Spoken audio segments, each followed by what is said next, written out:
Moving on to our next one is going back to Hickman's X-Men.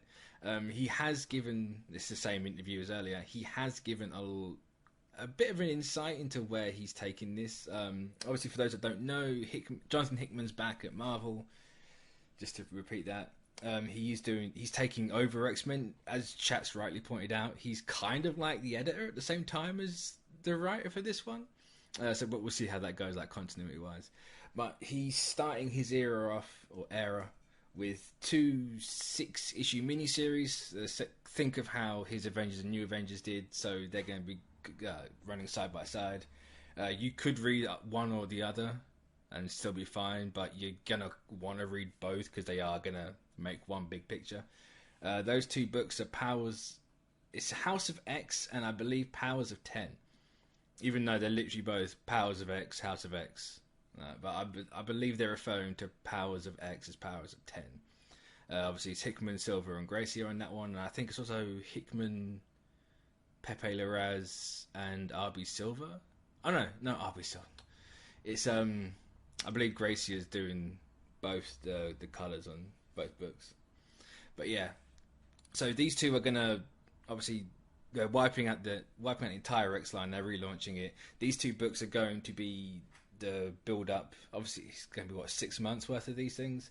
So these are setting the stage for like the past, future, and present for the X-Men and mutants in general. He has spoken a little bit about where he's kind of not necessarily where he's taking it, but the mindset for that if you're used to the X-Men Gold and X-Men Blue, X-Men Red sort of teams, gone. Like, don't just set that mindset aside for X-Men because you're not gonna get that.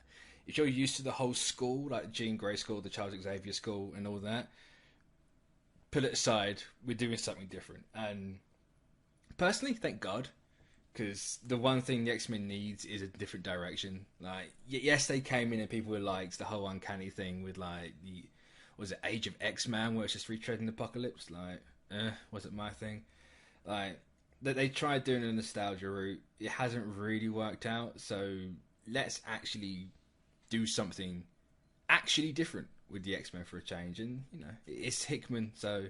If anyone remembers Avengers and New Avengers and how that led into Secret Wars, prepare for that, but with X-Men. I imagine, really, because it's gonna be a big one. But of course, these 2 books they're 6 issues, so you can get 12. Once that's finished, then the new line will start, which it's going to be. I think it's definitely going to be Hickman on the main title, obviously, because this is his baby at the minute. I'm not sure if we know the artist. It could be Larraz and Gracie again. I don't think they've said or announced it quite just yet. But that's my bets on who the creative team's going to be. I don't see why it wouldn't be either of those or like those artists and colorists. But yeah, it's gonna be pretty big. If you're an X-Men fan, you're definitely going to want to check it out. If you're a big X-Men fan, you probably would know everything what I'm saying anyway. So. But yeah, as he says, he wants to make it very clear, like, this is a whole new era for X-Men. Like, this is what they're doing. This is the way they're going. And yeah, I'm excited for it. I'm really excited for it. Hickman's, his Avengers, if you haven't read his East of West, go read it from Image. It's a fantastic book. It is finishing soon, but it's still got a fair way to go. But yeah, hopefully it doesn't turn out like S.H.I.E.L.D. he did for Marvel and never come out, but who knows? We'll have to wait and see that one.